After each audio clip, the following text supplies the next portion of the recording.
A Yolanda Díaz nadie la quiere y por eso se va. No será candidata en 2027, pero de momento sigue como ministra porque, como ya ha dicho en el Congreso, ella y solo ella representa a los trabajadores españoles. Ni la nueva confluencia de izquierdas, ni Podemos, ni su criatura política Sumar querían hacerle hueco y mucho menos darle protagonismo. La política es así, te aplauden mientras subes y te miden la silla cuando bajas. Y Yolanda, que quiso ser proyecto, acabó siendo problema.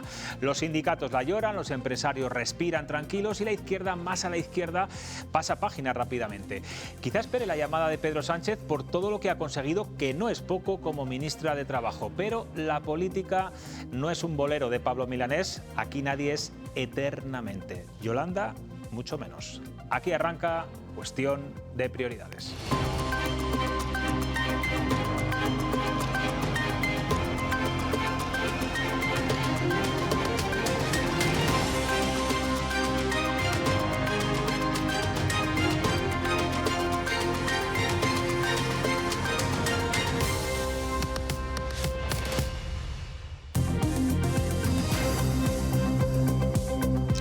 ¿Qué tal están? Buenas noches. Pedro Sánchez tiene un nuevo eslogan que repite estos días sin parar. España va como nunca y la oposición miente como siempre.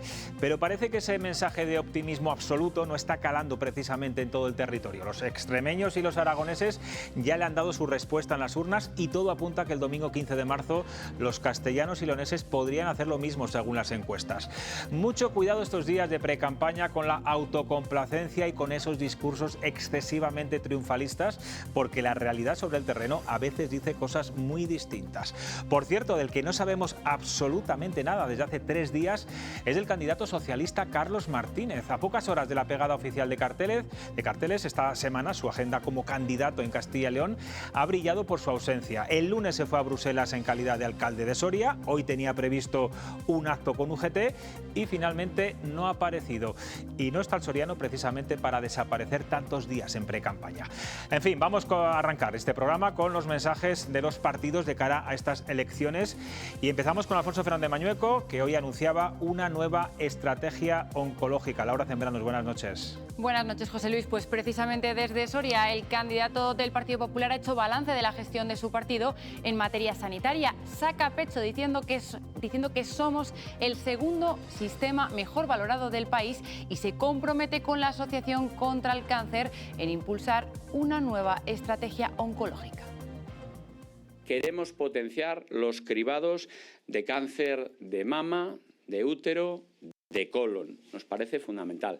Vamos a poner en marcha el cribado del cáncer de próstata y de pulmón.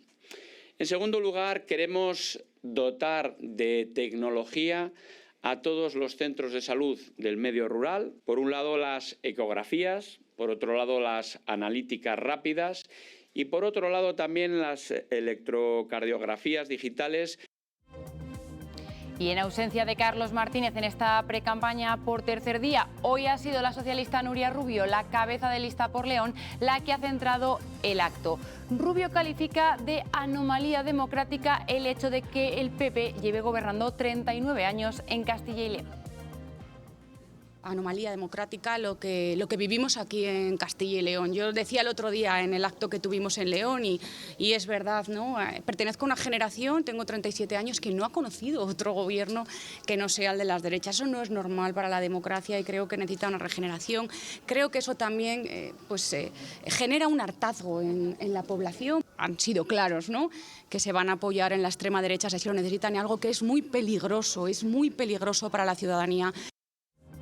Y el candidato de Vox, Carlos Pollán, desde Villalpando, ha defendido en lo que se diferencia a su partido de otros. Dice que ellos tienen principios y palabra. Hemos demostrado en los gobiernos en los que estábamos, en Castilla y León, en Valencia, en Murcia, en otras comunidades donde estábamos en los gobiernos, hemos demostrado que tenemos principios. Hemos demostrado que tenemos palabra. Hemos demostrado que no os vamos a defraudar en la confianza que todos nos habéis dado. Y eso los demás no lo pueden decir. Los demás no lo pueden decir porque son lo mismo. Bueno, vamos con las negociaciones entre PP y Vox para cerrar los gobiernos en Extremadura y Aragón, que también podrían afectar, según el resultado, a Castilla y León. Pese al enfado mayúsculo de Santiago Abascal ayer por la propuesta marco presentada por Feijóo, las relaciones entre ambos partidos no se han roto. Hoy las críticas de Abascal iban dirigidas a otro histórico del Partido Popular. Sí, porque ayer les mostrábamos las palabras en las que Aznar opinaba sobre la cúpula de Vox y decía que no querían pactar con el Partido Popular, al contrario de lo que prefieren sus votantes. Y hoy Abascal, desde la provincia de Segovia, le respondía, le acusa de mentir. El señor Aznar miente, y que miente otra vez. Y afirmo algo más. Parece que el señor Aznar está intentando dinamitar las negociaciones y que está intentando decirle al señor Feijóo cómo tiene que hacer las cosas. Y me parece muy preocupante. ¿Cómo van esas relaciones entre Partido Popular y Vox? Parece que no sentó muy bien ese documento. Progresan adecuadamente. Estamos hablando, negociaremos y espero que pactemos. ¿Conocía Vox el documento previamente? Cuando se lo enseñamos, gracias. En nuestra encuesta diaria les hemos planteado si creen que Vox aceptará ese acuerdo que le ofrece Feijóo. El 45% de ustedes opina que sí, que aceptarán el decálogo que vimos ayer, mientras que el 55% cree que los de Abascal no cederán con este documento.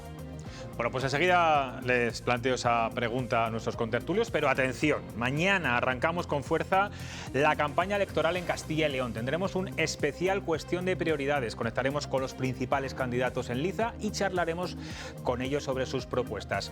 Ojo al cambio de horario, empezamos 1 hora y media antes de lo habitual, a partir de las 9 de la noche. Así que no nos busquen a las 10:30 porque ya estaremos en pleno directo. No se lo pierdan, mañana a las 9, programación especial por el arranque oficial de la campaña. Les espero a todos, ¿eh?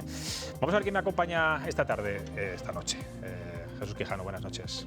Buenas noches. Javier Gómez, ¿cómo estás? Buenas noches. Muy bien. Isabel Pérez, ¿todo bien? Buenas noches. Ángel Cuaresma, buenas noches. Encantado de estar con vosotros. Me alegro. ¿Ves posible un acuerdo, Ángel, programático entre PP y Vox, Sí, pese claro. al enfado de Abascal? Yo tengo muy pocas dudas de que vaya a haber un acuerdo, ya veremos qué parte. ¿De que vaya a verlo o de que no vaya? De que vaya a verlo. Ya veremos con qué parte de lo planteado por el PP el lunes y con qué parte de lo que pueda plantear Vox en su momento.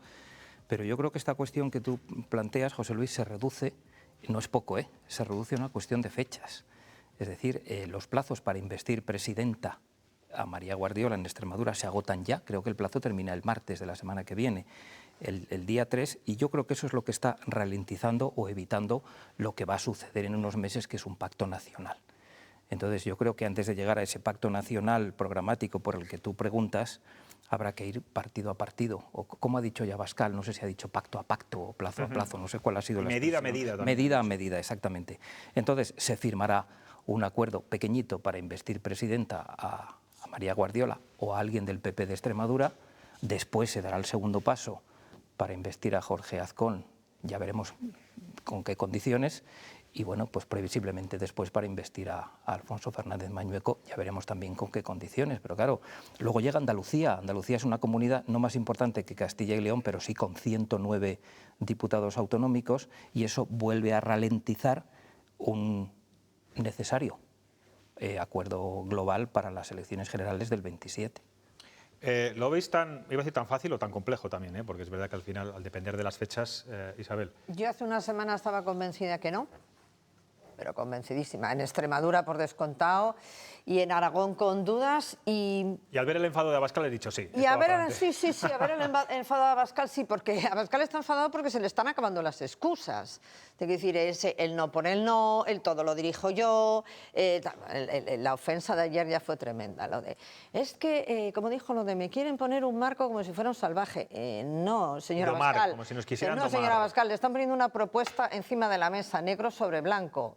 Ponga usted la contrapropuesta, le están poniendo, sí, un marco, es decir, unas medidas con las que se puede discutir. Un marco muy adaptable a Vox, claro, con muchos guiños a la ideología de Vox. Y si te lees el decálogo con detenimiento, los temas pueden ser los de Vox, pero tiene muchas matizaciones. Y además hay una parte del decálogo... Yo lo preguntaba a Isabel estos días aquí. Hay una cosa que te diga, sí. y los preguntaba a los contertulios, que si los votantes del PP, cuando vean ese decálogo, se sienten incómodos o creen todo lo contrario, que es lo que hay que pactar con Vox.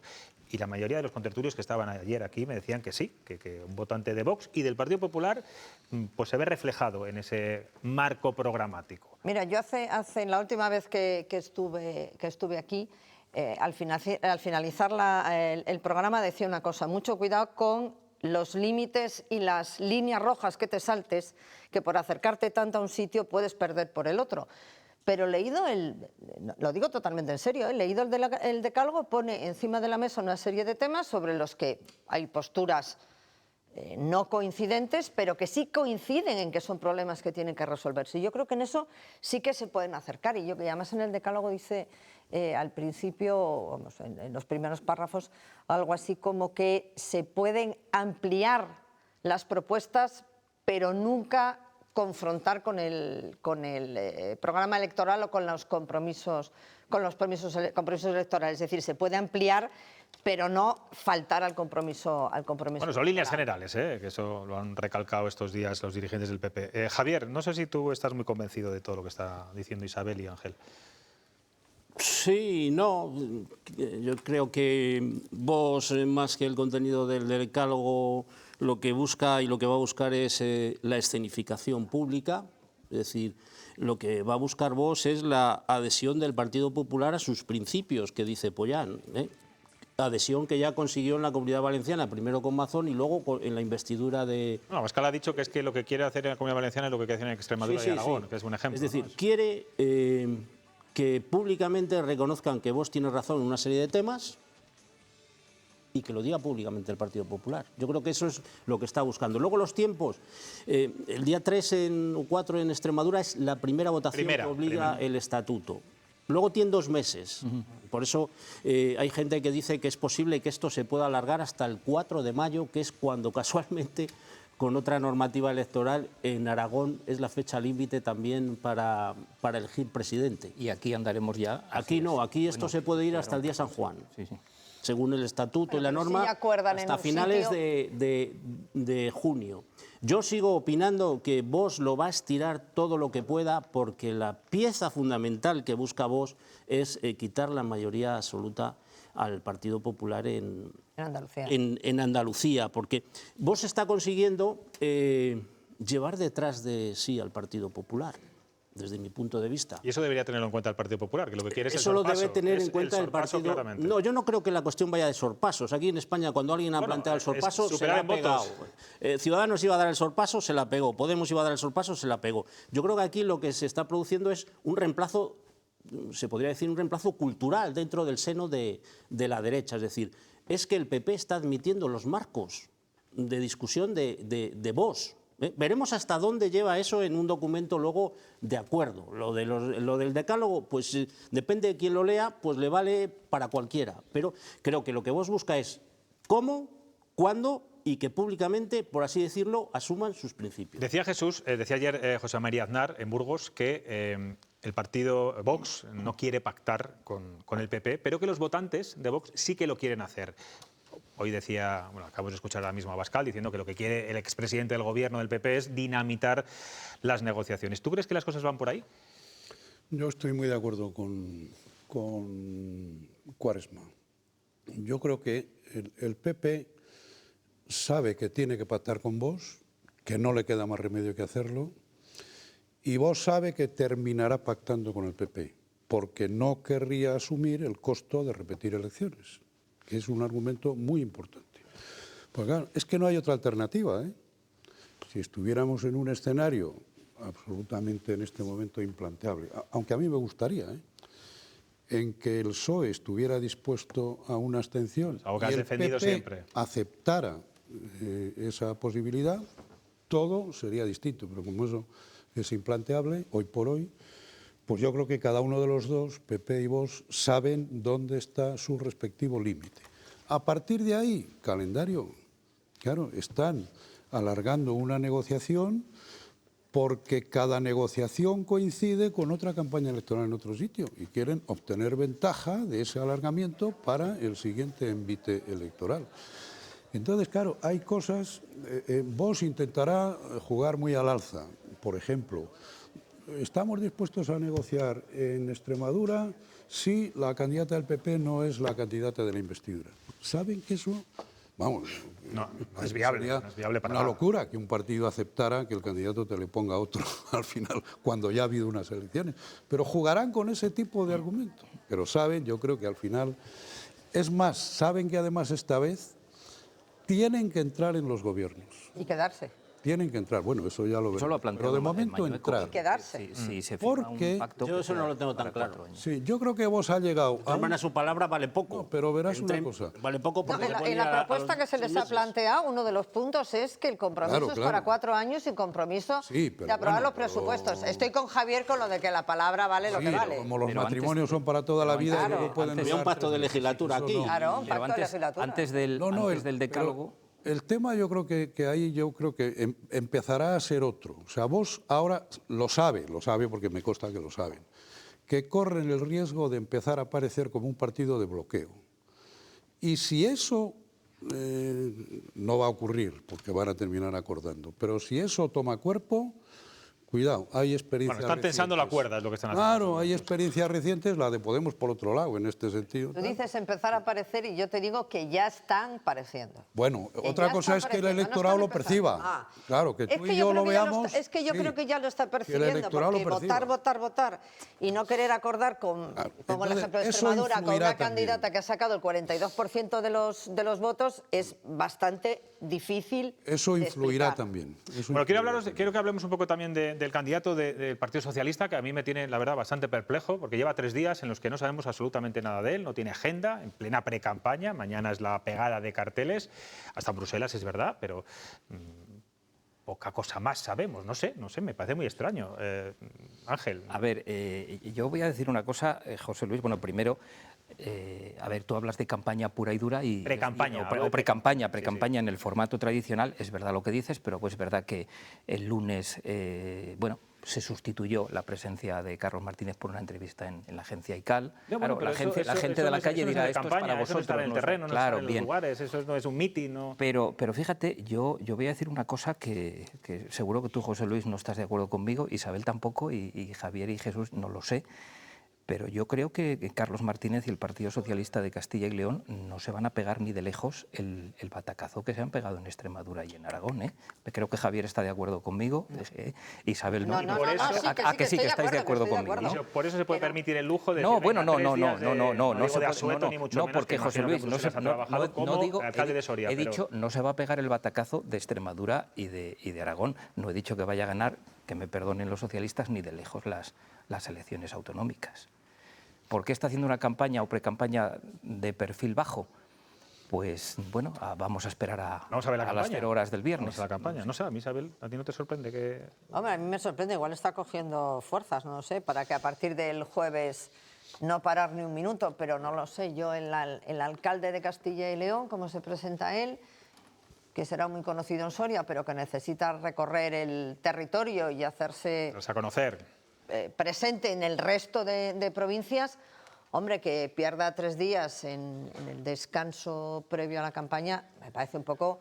No, yo no digo que esté descansando, ha estado en Bruselas para hablar de fondos de cohesión social como alcalde de Soria. Bueno, pero es verdad que fue el lunes, tiene una ingente martes tarea, y hoy tampoco ha una estado. ingente tarea por delante que no se resuelve.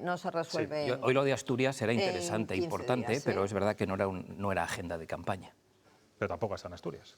Bueno, bien, hablo del Pero del tema de la el día tiene población, 24 horas, se puede ir a se quiere buscar, se hacen muchos huecos. sitios, se puede ir a mí me ha muchos sorprendido sitios. mucho, estaba hoy Nuria Rubio, que es la cabeza de lista por León a las elecciones autonómicas, sustituyendo a Carlos Martínez. Te voy a preguntar, Jesús, ahí habla de que lo que pasa en Castilla y León es una anomalía democrática, que el PP gobierne tantos años y que no es normal para la democracia. Estoy citando textualmente. ¿Es una anomalía democrática que la gente vote al PP? Yo lo llamaría un exceso indeseable. Una anomalía. Bueno, claro, para ella. Es que claro. puede ser muchas cosas, pero una anomalía Una anomalía. Bueno, puedes pensar que es un tiempo excesivo, objetivamente excesivo, pero claro, yo creo que lo que ocurre es que no hay anomalías democráticas si son democráticas. Es que eso si ha ocurrido, pues es porque ha habido unas elecciones. Y tiene mucho valor que lo diga Jesús Quijano. ¿Qué quieres que te diga yo que lo conozco de sobra, ¿no? Claro, ¿cuál es el tema? Pues que también hay que preguntarse qué habremos hecho mal los demás para que esa anomalía haya sido de la dimensión que ha sido. ¿Algo de culpa tienes tú? O... Supongo, una parte. Que fuiste candidato. Vamos, la asumo incluso, no diría que con no te gusto, autoflageles, tampoco con quiero gusto, eso, pero con responsabilidad, sin ninguna duda. Probablemente también hay que preguntarse eso y luego pues hay que conocer la sociología electoral, las circunstancias en que se han desarrollado los procesos electorales aquí, en fin, eso nos llevaría a una discusión larga, pero en fin, yo creo que el término anomalía es matizable, sin ninguna duda. Javier. Sí, yo creo que en vez de decirlo tan trascendente, si dice estamos hartos de que nos gobierne el PP... También lo ha dicho, ha dicho pues se entiende mejor y no se habla de anomalía, porque en democracia el que gana las elecciones no es ninguna anomalía. Es decir, es el resultado democrático de una elección. Y por volver a lo de Carlos, no sé, a veces no estar tan expuesto tiene también sus ventajas y seguramente... Pues era el único político que conozco que en pre-campaña y campaña desaparece 3 días, ¿eh? Ya, pero... Ya sabes cómo son los políticos, todo lo contrario, si es que nos tienen aburridos. Pero es que a veces hay mucha exposición y ves, oyes cada ocurrencia también. Hay sin que se moleste nadie. Se equivoca menos, es decir, tiene menos opciones a equivocarse. Y que a meter la pata. Quien tiene que estar en el territorio es el partido. Es decir, si el partido está en el territorio en Palencia, por los pueblos y demás, los candidatos y el partido, porque es evidente que un candidato no puede recorrerse en un mes esta comunidad autónoma, ¿no? Una ocurrencia y sin que nadie se moleste. Ayer decía el candidato Mañueco que iba a bajar los impuestos a los ciudadanos que vivían en los municipios de entre 10.000 y 20.000 habitantes y que estuvieran a 30 kilómetros mínimo de una capital de provincia. Yo me quedé, digo, ¿estos cuántos serán? ¿Ya has calculado? 5 municipios. Sí. 2 de Salamanca, 2 de León y 1 de Zamora. Es decir, aparte de que eso no sé si se puede hacer constitucionalmente, ¿eh? O altera un principio de igualdad tributaria, porque claro, se tributa por la renta, ser selectivo, no por la distancia. Pero bueno, cada uno tiene sus estrategias. Hombre, más exposición, menos exposición. Que se refería, es verdad lo que dice, a bonificaciones fiscales, porque claro, como dice Jesús, la diferencia fiscal la tienen catalanes y vascos. Los de Castilla y León no la podemos. No, bonificaciones fiscales según la población, pero que casualmente hablaba de 5 municipios. Por cierto, Ángel, estamos viendo, pues eso, a un Mañueco que parece que huye del ruido, de las polémicas nacionales, se está centrando mucho en la comunidad. ¿Tú crees que la campaña en Castilla y León va a ser muy de Castilla y León, con más propuestas que broncas? Porque claro, esto empieza mañana. No, a ver, nunca las campañas, por mucho que nos empeñemos, ni siquiera en comunidades autónomas o regiones con más peso, Cataluña, País Vasco, Andalucía, nunca las campañas son estrictamente regionales y autonómicas.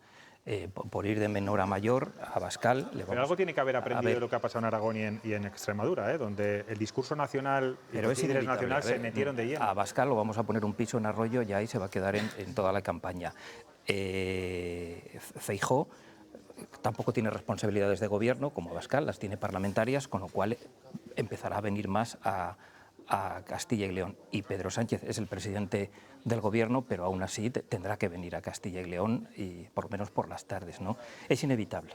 O sea, al final es inevitable. Pero, Ángel, ¿tú no crees que...? Yo creo que lo que dice José Luis es verdad. Llevaba no es lo que yo una crea, pre-campaña hablando de aquí y tal, pero que el decálogo no es un impedimento para ese marco. Es decir, porque al final ahora te han puesto tu partido, te han puesto los temas de discusión sobre la mesa y te los ha puesto temas... leído el decálogo, que es que lo primero que le he leído esta mañana entero.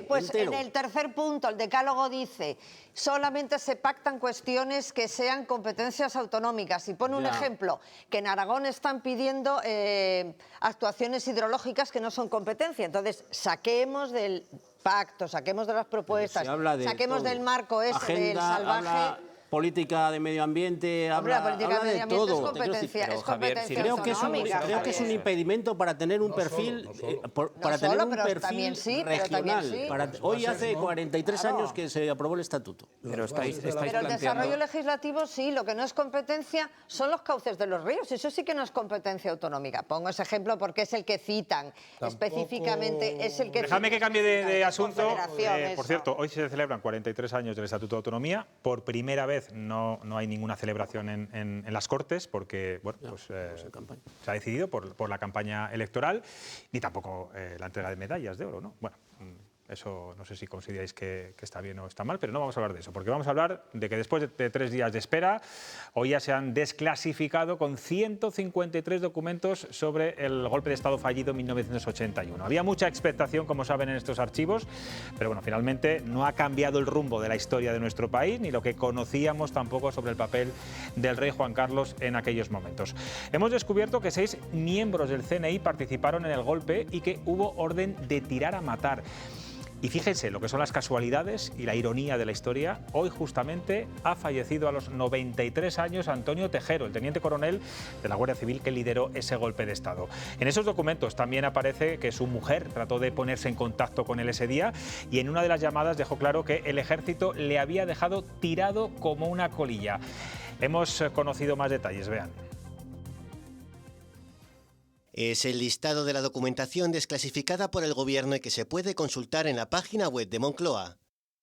Entre los documentos hay planificaciones manuscritas para organizar el intento de golpe de Estado del 23 de febrero de 1981. En otro se transcribe una conversación telefónica en la que el jefe de la Casa del Rey ordena al teniente coronel Antonio Tejero que deponga su actitud, a lo que éste se niega. En otra conversación, Tejero se refiere a que el general Alfonso Armada quería ser presidente como sea. Armada fue condenado por participar en esta asonada. Entre los papeles desclasificados encontramos esta nota del Ministerio del Interior que apunta a rumores castrenses de supuestas entrevistas de Juan Carlos I con algunos cabecillas del golpe, pero las circunscribe a habladurías de grupos reducidos. En otro, el Ministerio del Interior alerta de una campaña contra el rey tergiversando los hechos. Es de lo que advierte un informe del Partido Comunista que apunta a intentos de la extrema derecha por vincular al rey con los golpistas. Estos afirman en otro que el golpe fracasó porque dejaron al Borbón libre. Bueno, es una información de Rubén de Vicente para los servicios informativos de esta casa. Laura, este asunto ha sido protagonista hoy en la sesión de control en el Congreso. Sí, hemos visto un duro cara a cara entre Feijóo y Pedro Sánchez. El líder del PP le reclama que, ya que está, desclasifique otros muchos documentos, entre ellos asuntos de suma actualidad, como ha citado el accidente de Adamuz. Desclasifique los contratos que han acabado en mordidas, sus viajes o los viajes de su Falcon a Dominicana, los de Zapatero a Caracas o quién le financió las primarias. ¿Qué les molesta que se desclasifiquen los papeles del intento de golpe de Estado del 23F? Nos acabará intentando convencer que el 23F lo paró usted. Es que me lo imagino delante del espejo, leyendo y diciendo esa sarta de mentiras y de bulos y de infamias. Es que es a lo único que se dedica, señor Feijóo. Pero la tensión no se quedaba solo en los dos líderes de Partido Popular y Partido Socialista. Cayetana Álvarez de Toledo y Bolaños también se han enzarzado, e incluso Bildu también ha generado bronca en la Cámara al reclamar que se desclasifiquen documentos relacionados con el País Vasco. Háganlo también con el 3 de marzo, con San Fermines del 78, con Zabalza, con Naparra, con los GAL. Las familias y la sociedad vasca tenemos derecho a conocer la verdad. Escuchar a la portavoz de Bildu pedir que se desclasifiquen papeles cuando desde su partido no colaboran en el esclarecimiento de 379 asesinatos de ETA es tremendamente lamentable. ¿Tiene el presidente del Gobierno un problema de salud? Presumen de transparencia, desclasifiquen su historial médico. Cuando uno piensa que la señora Álvarez de Toledo ha llegado al límite de la bajeza moral, se da cuenta que siempre hay un escalón que está más abajo. Bueno, pues el que hoy ha salido en defensa del rey emérito por su papel en el golpe de Estado ha sido Felipe González. y además lo ha hecho en un acto en el Senado ante su hijo, el rey Felipe VI. Felipe González define como ejemplar y decisivo el papel que tuvo el rey Juan Carlos I hace 45 años, el 23F, y que eso permitió que los ciudadanos no perdieran sus derechos. El 23F, la actuación de Juan Carlos I fue, no digo que fue ejemplar, fue algo más, decisiva. En ningún momento de ese intento de golpe de Estado, España se quedó sin las libertades garantizadas en la Constitución. Por tanto, el papel del rey Juan Carlos fue un papel absolutamente determinante. Ahora que se duda si uno quiere que desclasifiquen, yo creo que desclasifiquen todo, de verdad, y que haya una ley que lo garantice. Bueno, lo curioso, ¿no? La casualidad siniestra y casi, iba a decir macabra, Javier, es que el día que se desclasifican los documentos del 23F fallezca Tejero. Sí, ironías de la de historia, la vida, ¿no? Sin que nadie se moleste. Es que lo que aparece ahí, que decía su esposa, pues no es que le deje en mal lugar, pero que prácticamente quería decirle, ven para casa, sí, que estás haciendo el ridículo. Sí. Que estás haciendo el ridículo. Bueno, yo me parece bien que se desclasifiquen. ¿Te ha despejado alguna duda todos estos documentos? No me ha dado tiempo a leer. Creo que... ¿La historia de ese momento concreto permanece intacta, crees? ¿O? Yo creo que sí. Si más o menos todas las grandes cuestiones se han estudiado, incluso se han hecho libros, se han hecho películas, yo creo que todo más o menos es conocido, ¿no? Alguna cosa aparecerá, bueno, pero yo creo que esto es una documentación necesaria, ya más para historiadores posiblemente que para estar en la refriega política como hemos visto hoy. ¿Qué tiene que ver esto con desclasifique lo del accidente? Si el accidente está en vía judicial. Si está en vía judicial, o lo de los vuelos a República Dominicana, si eso ya se sabe cuál fueron, que están en el portal de la transparencia. Creo que eso es hacer un flaco favor. Yo creo que hay que... Primero, esto se ha utilizado una ley de 1968 que también tiene su miga, es decir, que a día de hoy hay en el Congreso aparcada, parece ser un proyecto de ley de decretos de secretos por varios gobiernos de distintos por varios políticos, gobiernos, sí. Quiero decir, no se puede esperar 45 años, no tampoco a los 10 años, porque hay que dar un tiempo a que repose la historia, pero esto hay que hacerlo y es estar en la normalidad y hay que descalificar más cosas, seguramente, de los últimos años del franquismo, de la transición, y a ver hasta qué año, pero que sea la ley que diga 25 años atrás, 20, o de acuerdo, si es posible, todos, y dejemos de hacer política de hoy con algo que tiene que ser objeto de análisis histórico, yo creo. Claro, porque hoy decía tu compañero y amigo Felipe González, Jesús... ¿Qué me decías? No, le decía Jesús que sé que tiene buena relación con Felipe González. A ver si algún día me gestiona una entrevista, ¿verdad? Para que venga cuestión de prioridades. Que esta desclasificación se ha hecho de forma arbitraria, que lo que tendría que hacerse es del todo, al 100%. Claro. Es que yo creo que pasan varias cosas. Hombre, primero, sentemos el principio. Lo que decías es absolutamente correcto desde mi punto de vista. O sea, mientras haya asuntos en instancias judiciales, desclasificar lo que está bajo secreto del sumario es que yo creo que no se podría hacer legalmente tampoco, ¿no? Lo mismo, bueno, ya la exageración de desclasificar historiales médicos, les haya o no, que no lo sé, me parece una broma, en este caso de muy mal gusto. Ahora, dicho eso, pues ¿qué va a ocurrir aquí? Yo creo que se va a centrar mucho la atención de estos papeles desclasificados sobre el papel del rey, porque es probablemente el elemento que ha sido objeto, digamos, vamos a decir, de más duda, curiosidad, polémica, etcétera, a lo largo del tiempo. Lo demás, y seguramente lo que vayamos a conocer de nuevo, son quizá detalles poco relevantes para interpretar lo que pasó.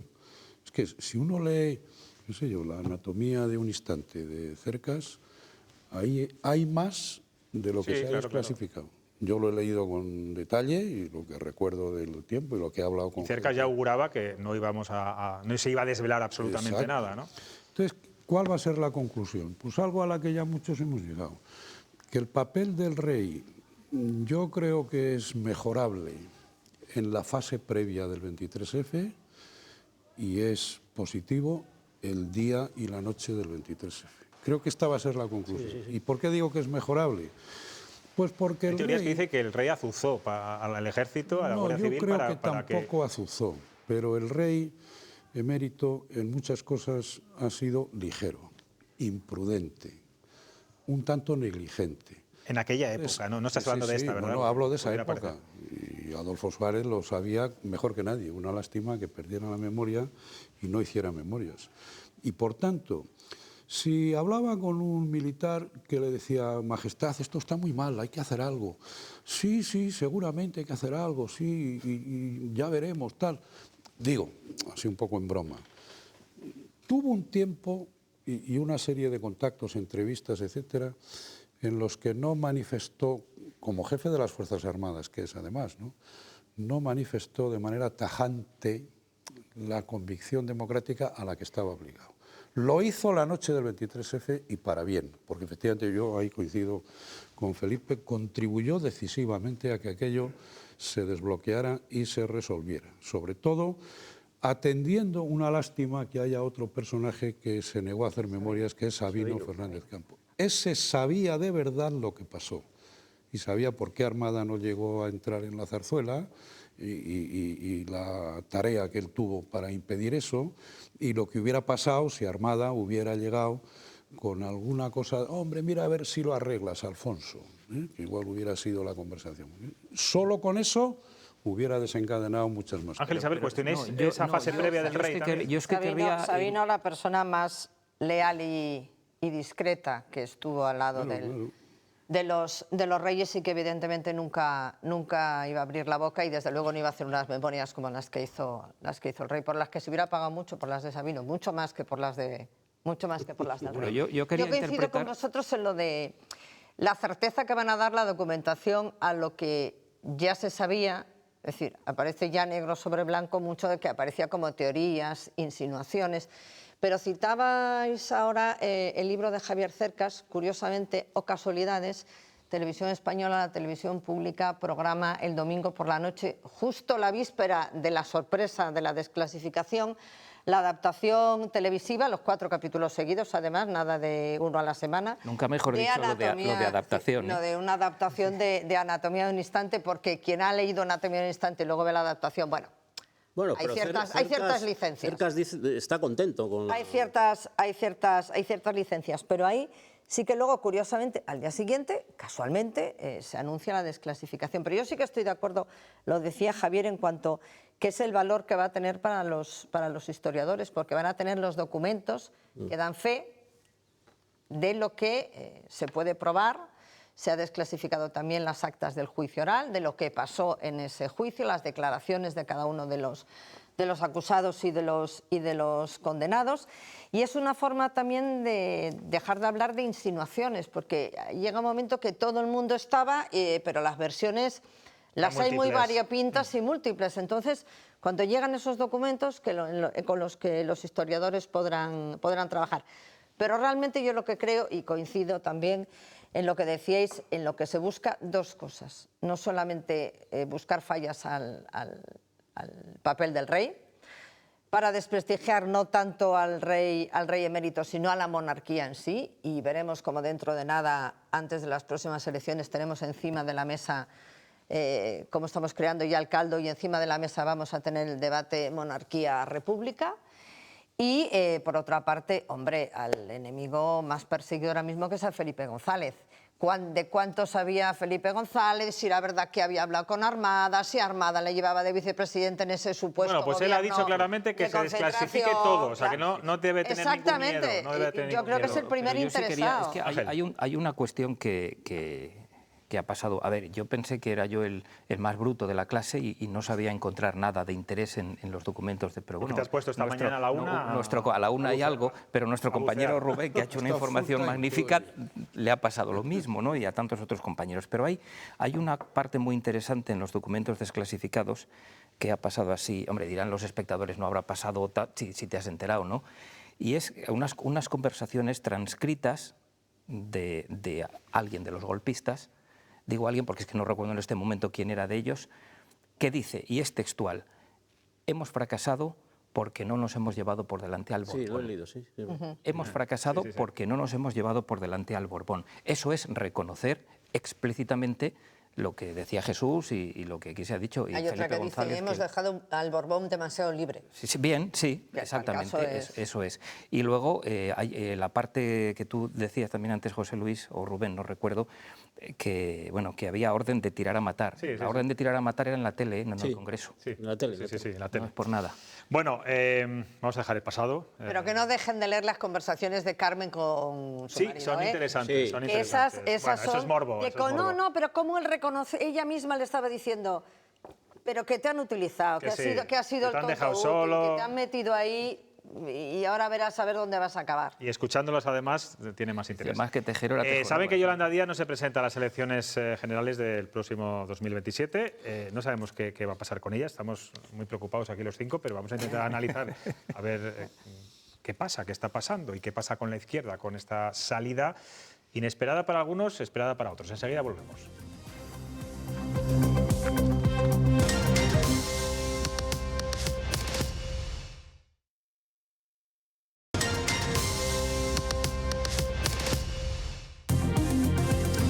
Bueno, la noticia política que va a marcar los próximos días es el anuncio de Yolanda Díaz con su renuncia a presentarse a las próximas elecciones generales.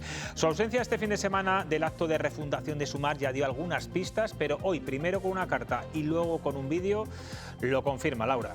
Sí, la vicepresidenta segunda y ministra de Trabajo seguirá al frente de sus obligaciones hasta el final de la legislatura, pero no liderará la nueva alternativa que busca la izquierda. Yolanda se retira de la primera línea y confirmaba así que no será candidata en 2027.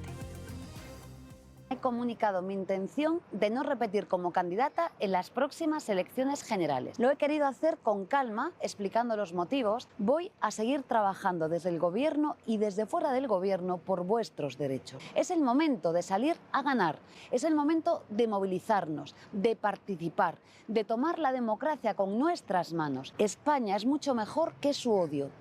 Se abre un nuevo tiempo y yo voy a estar ahí, empujando, acompañando, construyendo. Las reacciones han sido múltiples. Hoy, desde la izquierda, valoran el trabajo de Yolanda Díaz y casi de forma generalizada la definen con una frase, como la mejor ministra de Trabajo de la historia.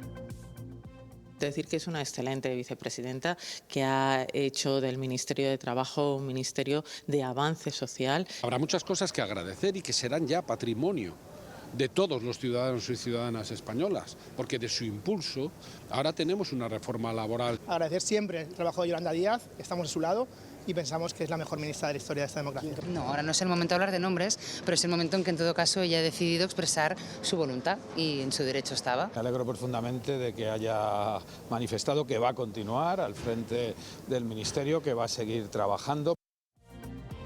Desde Podemos guardan silencio ante las cámaras, aunque no tanto en las redes sociales. Echenique es de los pocos que se ha pronunciado y lo ha hecho poniendo en valor a Podemos. Dice que ahora mismo solo existe una fuerza de izquierdas estatal que tenga candidata, militancia y nombre claro. Ataca al resto diciendo que todo lo demás es un marasmo que no entienden ni los periodistas. ¿Y qué opina la derecha del anuncio de Yolanda Díaz? Pues hemos escuchado ataques. Dicen que se va porque no la quieren, que acabará en el PSOE. O incluso antes de haberse anunciado, Tellado ironizaba sobre los aplausos en el Congreso que recibía Yolanda Díaz. ¡Perdón! Señora Díaz, no se haga ilusiones, a mí este aplauso me ha sonado despedida.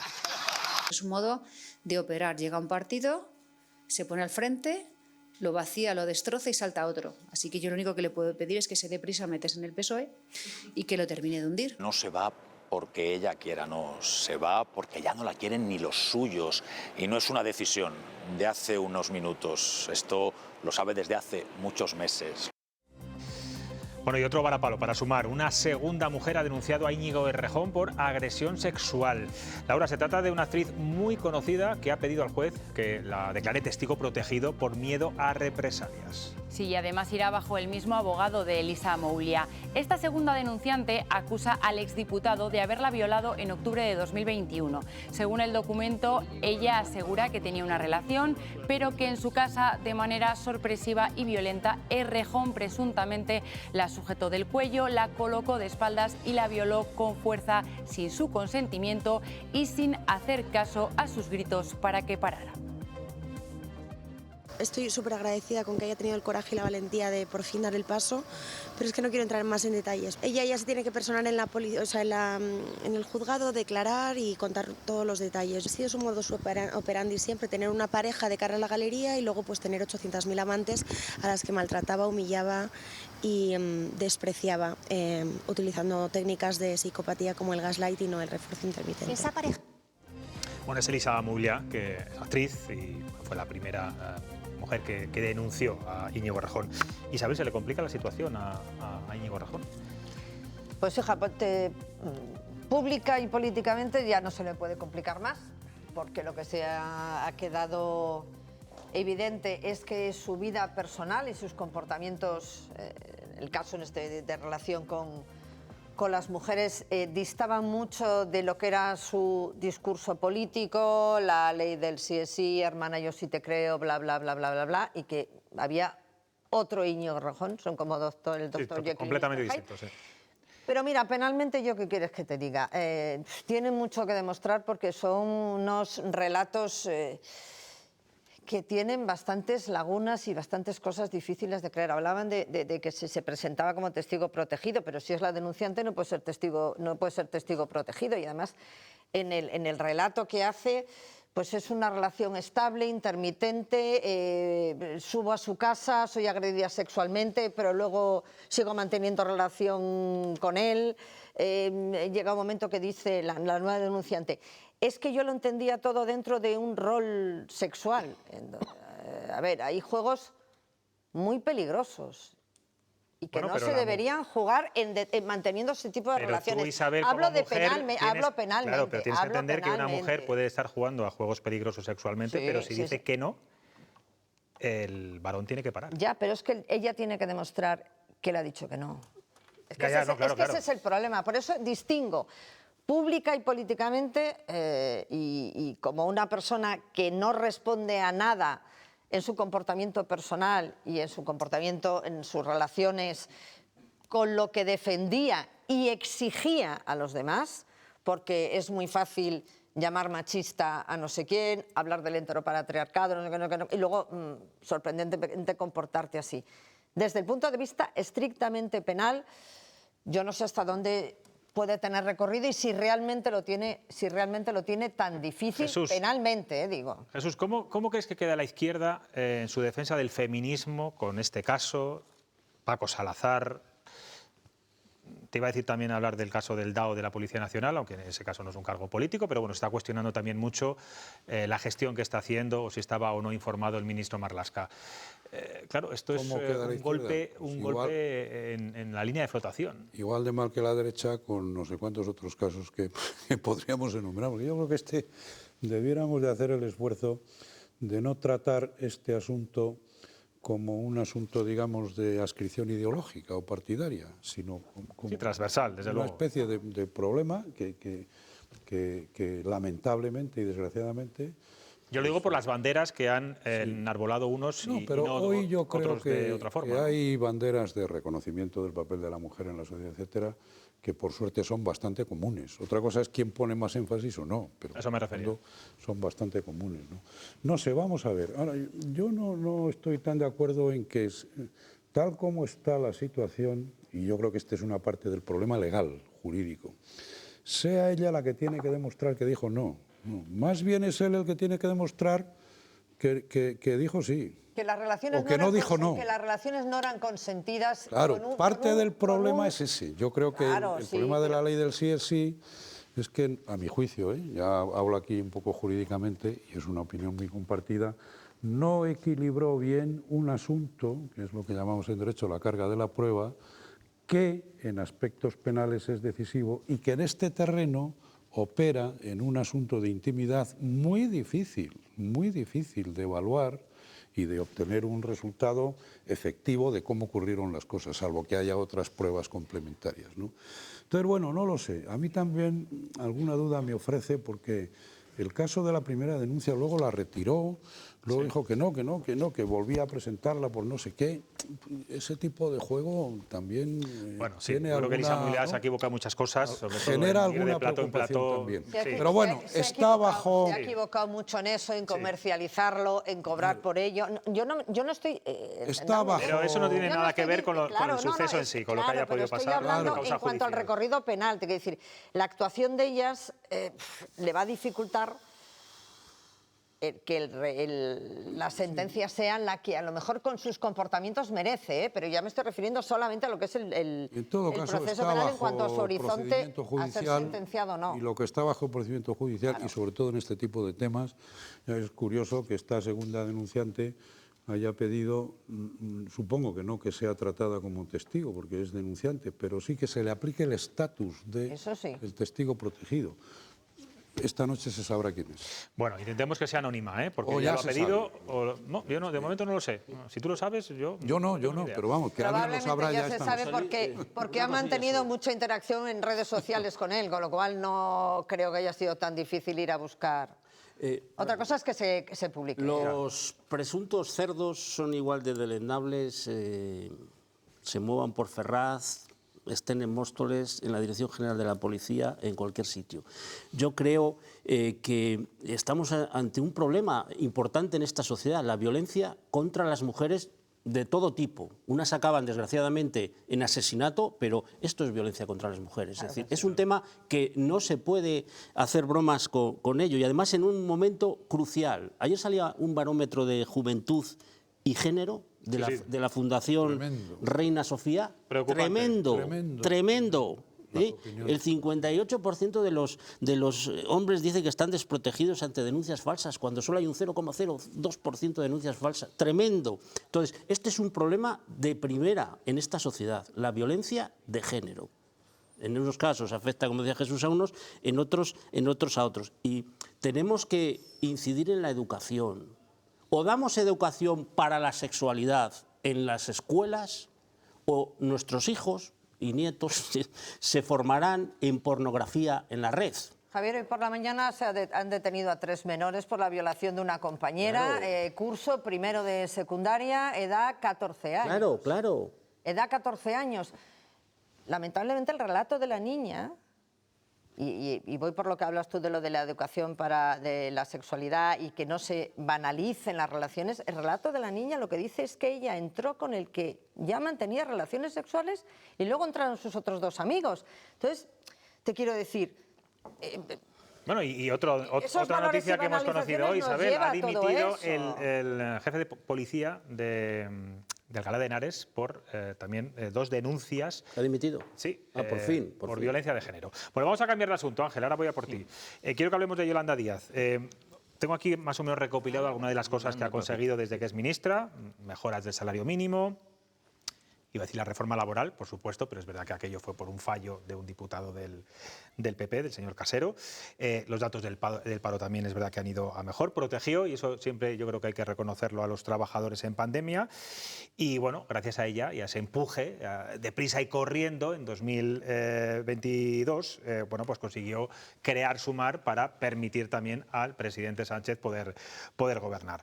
Es verdad que se ha creado, Ángel, también muchos enemigos por el camino, tanto dentro como fuera. ¿Qué balance hacéis? Porque la izquierda dice que ha sido la mejor ministra de la historia. En el Partido Popular están muy contentos de que se vaya. Yo creo que enemigos, ella es la primera enemiga de sí misma. Hemos visto, ¿no?, el vídeo, y el vídeo está... iba a decir, el vídeo está mejorado. Supongo que el partido habrá enviado lo mejor posible del vídeo. A ver... ¿Cuál es el bagaje hablo de partido, de la Yolanda Díaz, partido político? Luego vosotros, si queréis, hacéis el balance de ministra y vicepresidenta.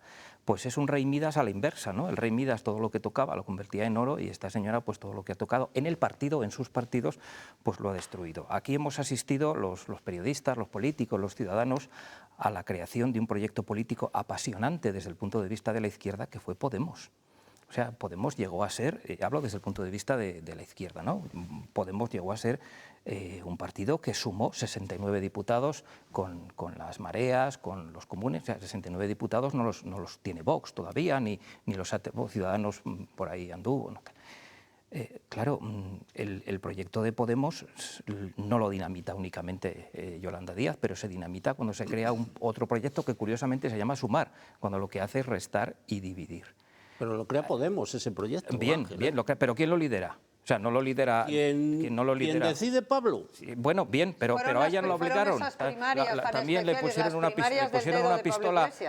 pistola en el pecho y que nadie se ofenda por decirlo del pecho. No le pusieron una pistola en el pecho. Ella era Yolanda, ¿no? Bueno, era ministra que había hecho muchas cosas. Sí, bueno, sentido que dirigiera el proyecto, bien, pero era ella, insisto, la puso era Pablo. ella. Yo no digo si tenía sentido o no tenía sentido. La que dinamita Podemos, con Pablo o sin Pablo, es ella. Crea Sumar. Después de Sumar, ahora llega el Rufián desde Cataluña, intenta crear otro proyecto político apasionante. Bueno, y ha sido un batacazo en las europeas, por el cual tuvo que dejar de liderar Sumar. Sí, bien, claro. Por eso digo que todo lo que ella ha tocado como partido ha sido una catástrofe para ellos, no para nosotros. Ángel, ¿tú crees que se va o la izquierda la está echando? Esa es una pregunta muy difícil, porque yo creo que la izquierda, si por izquierda entendemos Podemos o los movimientos a la izquierda del Partido Socialista, no tienen fuerza para echar a nadie. Ni a ellos mismos, es que ya no tienen fuerza para nada, ¿no?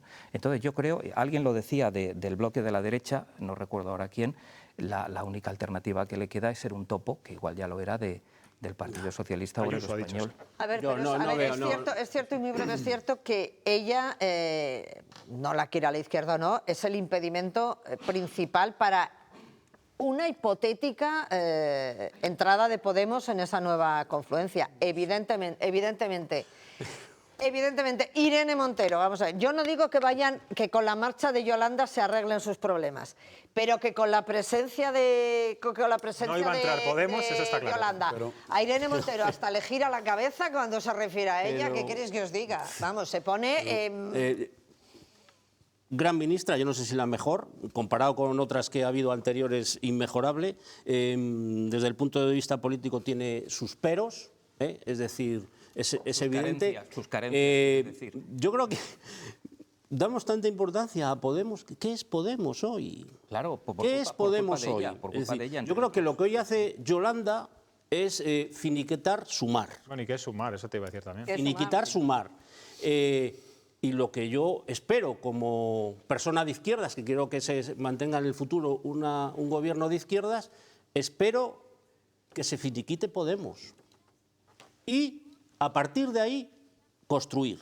No es, Rufián no plantea el ser un candidato, no, él plantea otra cosa. Él plantea en cada sitio tal, pero yo creo que Yolanda hoy ha hecho un servicio para ese futuro de la izquierda. Pero insisto, ¿qué es Podemos? Lo vamos a ver el día 15 aquí, lo vamos a ver en otros sitios. Pero Yolanda no es impedimento de nada. Yolanda no es impedimento de nada. Pero si estamos de acuerdo, Javier. Y Pablo Echenique lo ha dicho. El 15 de marzo vamos a ver lo de Pablo Echenique. El 15 de marzo vamos a ver lo que es Podemos aquí y lo que es Sumar aquí, gracias a que se dividieron.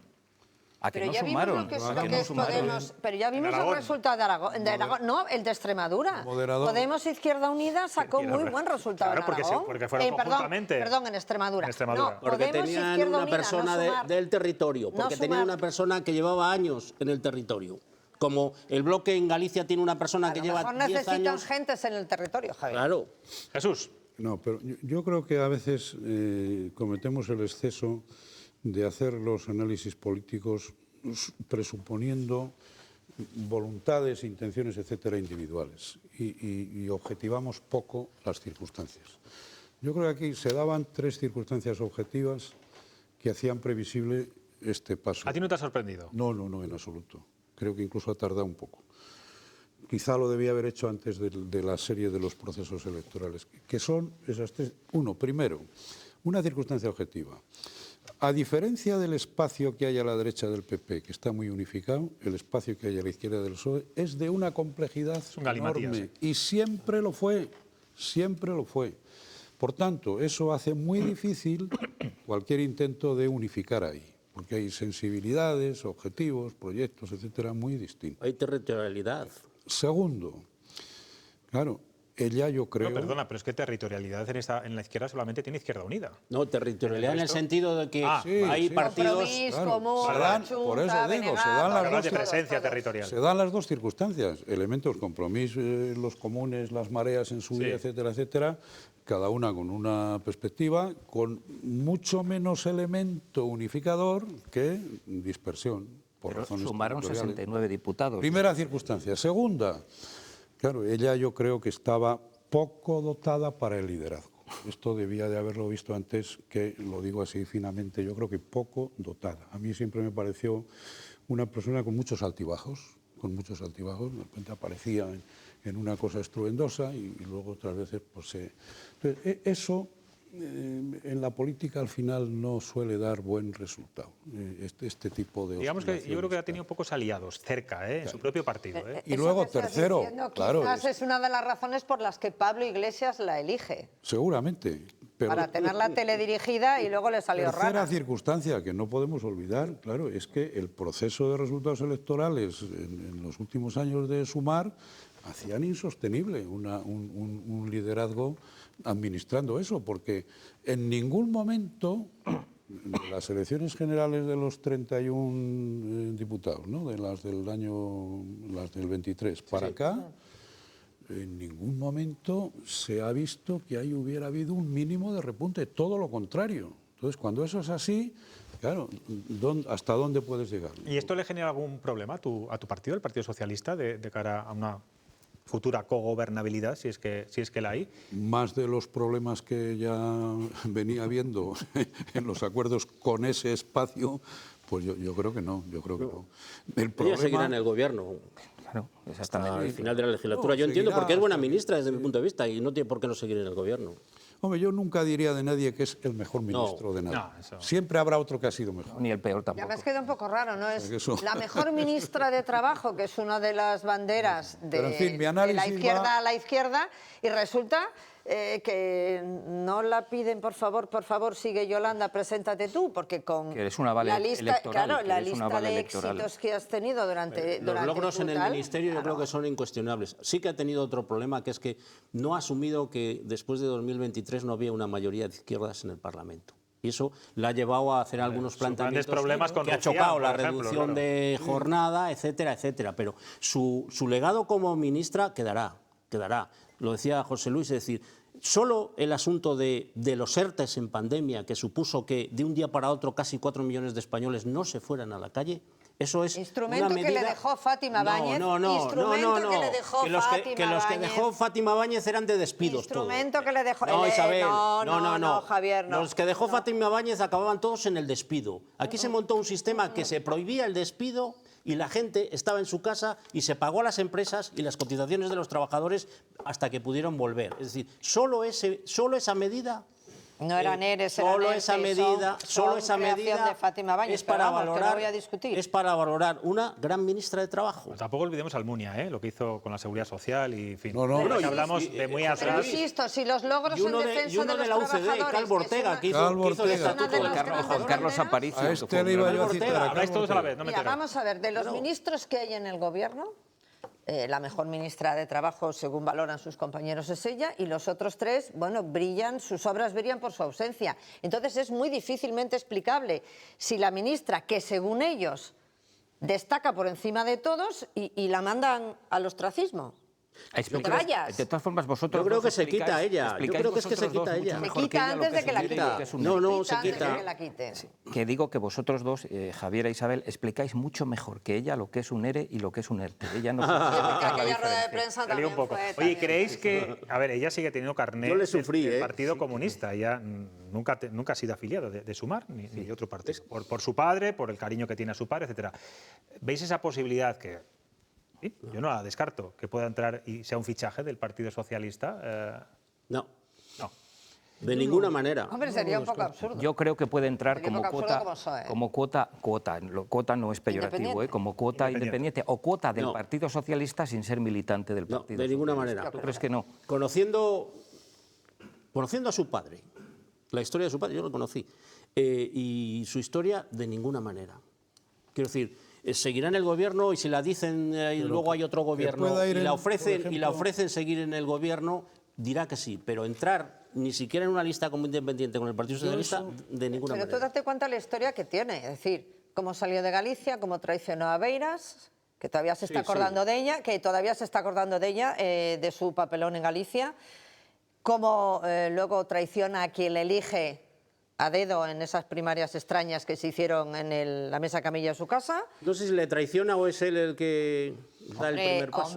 Hombre, vamos a ver, le entrega la cabeza de Irene Montero, de la mujer de Pablo Iglesias, es decir, entrega la cabeza.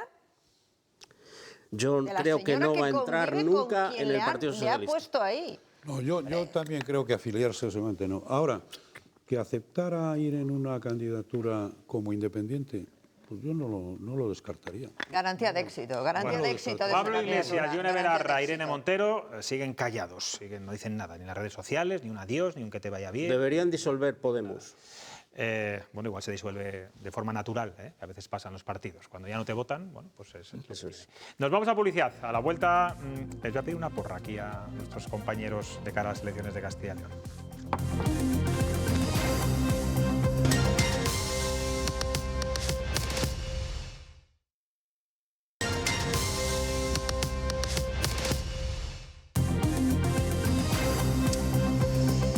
Hoy Chema Nieto nos dibuja un escenario político un tanto bucólico y bastante irreal, pero bueno, me va a dar pie para pedirles una porra a nuestros contertulios. Vean.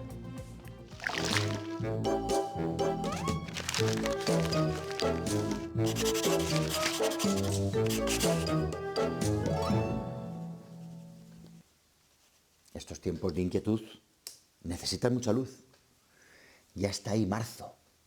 ¿Cómo estamos esperando marzo después de un invierno frío, lluvioso y húmedo? ¿Qué pasará en marzo? ¿Quién ganará? ¿Se llevará el gato al agua el partido de las malvas margaritas, amapolas y cantuesos? ¿O habrá un vuelco político y ganará el partido de los brezos, aliagas, retamas y cardos? Todo el mundo habla del ascenso exponencial del partido del Espliego, la Jara, el Tomillo y la Arenaria, y de la práctica desaparición del partido del hinojo, de la onagra, de la mostaza silvestre y de la viborera. Qué ganas de que llegue la primavera con sus flores. Más luz en cada rincón de Castilla y de León.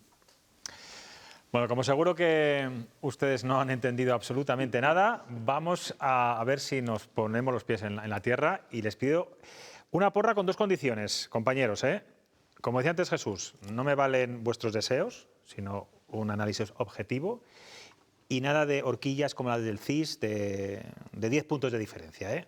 Jesús, venga, más o menos, cuéntanos. Pues yo creo que el PSOE puede tener... Vamos a las elecciones de Castilla y León, 15 de marzo. Que en función de lo que el PP suba, y por tanto de lo que Vox suba y reste al PP, el PSOE puede tener un procurador más que el PP. 34, 33. Vox yo creo que andará por 11, por ahí. La UPL supongo que llegará a 3 y dejo los dos que quedan hasta 82 para alguna de estas listas provinciales, Soria ya, Ávila o vamos por O sea que si hacemos un pactómetro, ¿podría gobernar el Partido Socialista en Castilla y León, según tú? No. ¿Con ese resultado? Sí. Salvo que se pongan de acuerdo, que no se pongan de acuerdo el PP y Vox, ¿no? Vale. Javier. Voy a empezar por abajo. Creo que Podemos no entrará. Por Ávila es más posibilidades que no que sí.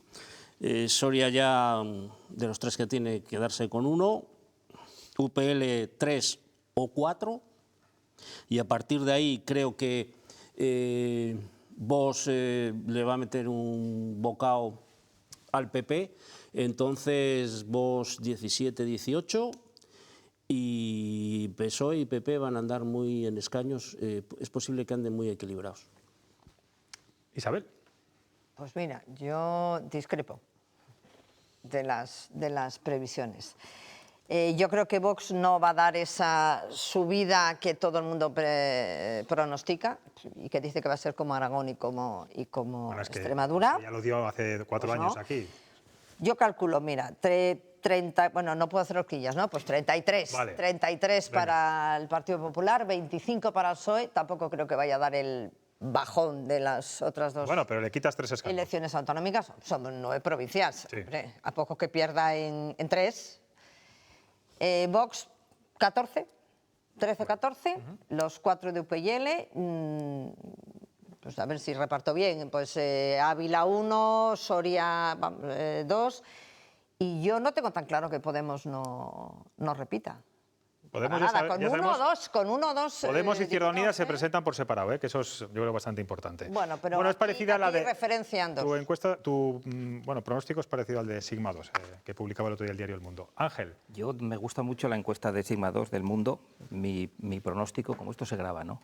Esto se graba y lo Sí, pones todo esto el- se graba lo pones y el día luego 15, vamos luego. Luego el lo premio dejamos que... escrito, lo dejamos escrito. Y hay un que no ganador, van a hay un cambiar. ganador que que se consiste- lleva Una taza. una taza, otra taza. No, que no nos las das. Es la nietaza. La nietaza, eso, de Chema Nieto, ilustrada. A ver, PP 34, PSOE 30, y podría argumentarlo si tuviéramos tiempo, Vox 13, UPL 3, Soria ya 1 y por Ávila 1. La suma de PP... Si sumas 82, ¿sí? Mira, ve, yo creo que sí. A ver, repite otra vez. 34. 34, Sí, sí, sí. 34, Ah, sí, que le da 30. 30 al PSOE, sí. La suma de PP y Vox da 47, dio 44 en las pasadas elecciones. O sea, que das una subida Con esto a acaban PP todos, y una subida... con esto acaban todos contentos. No, yo creo que no le bueno. gusta a ninguno esta encuesta, a ninguno. Gusta más la vuestra. Todos coincidís en que gobernaría o cogobernaría PP y Vox. Hemos empezado así la tertulia, ¿no? Eso es. Venga, hora de divertirnos. Vamos a dejar un poco la política y vamos a divertirnos un poco con noticias fuera de la actualidad y ajenas también a este mundo político que bien nos viene. Entonces, Soraya Lázaro, siempre nuestra solución.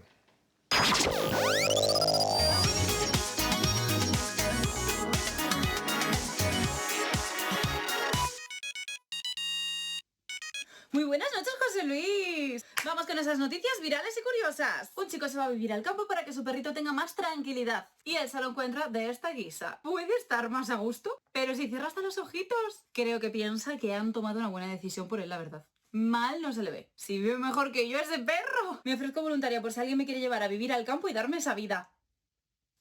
¡Continuamos! Esta señora de 95 años perdió a su marido en 2023. No sabía qué hacer con su vida y tuvo la mejor idea que podría haber tenido. Construir legos. Le ha cogido el gustillo y ha llenado la casa entera. Pero no de legos pequeños, no. ¡Gigantes! Mira este pedazo de avión. Ha hecho hasta una mansión de lujo. Con el cochecito y todo que tiene, ¿eh? Una máquina de escribir, que este me encanta. Este pedazo de coche. Me encanta el perrito al lado siempre haciendo apoyo. Y espérate el más heavy. Una grúa gigantesca. Me encantaría ver la casa de esta señora y ver dónde meten todos estos legos. Son como sus trofeos. Y espérate que también ha construido el Coliseo Romano. Ojo, flipante. No sé cuántas horas dedicará a esto, pero que la apunten a un concurso si es que existe de Lego. ¡Vamos a continuar!